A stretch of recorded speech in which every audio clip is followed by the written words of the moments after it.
Annyeonghaseyo from Korea. Welcome to next Matchup. Today we're cooking shigimchi namu. That is seasoned spinach. Great Korean side dish, so let's get started. Step 1, don't drop it on the ground. Don't worry, I'm going to wash all this, though I probably should have washed it before I put it in my mouth. That is shigimchi, which is spinach, and I'm holding a bottle of chamgarum, which is delicious sesame oil, and that's the two things that you need to make this dish perfect. Start by preparing your shigimchi.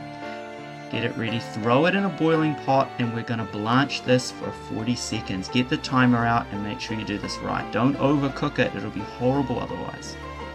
And a key part to not overcooking it is getting cold water on it. So get the tap out, run it under some cold water, and then of course also give it a quick clean, a quick rinse off.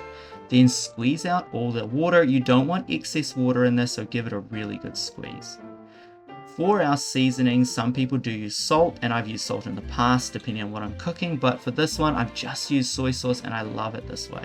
When I'm having it as a side dish, I tend to decrease the amount of salt that I'm using, or it would be a little too salty.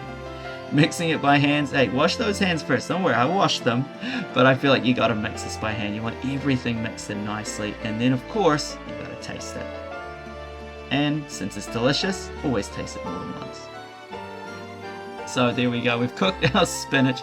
The taste is perfect, it's salty, it's sesame. I've used some very high quality sesame oil there. That's my delicious sesame oil bottle. And that really adds the flavor to it that you want. That, elevates the dish into something special.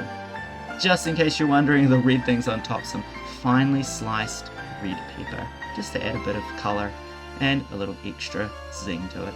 So I hope you enjoyed the recipe. Try it out at home. It's one of the easiest side dishes you can make, and it's a recipe you can also use for a lot of other dishes like Kimbap and Japchae and things like that. So give it a try. Alright, annyeonghaseyo. Thanks for watching.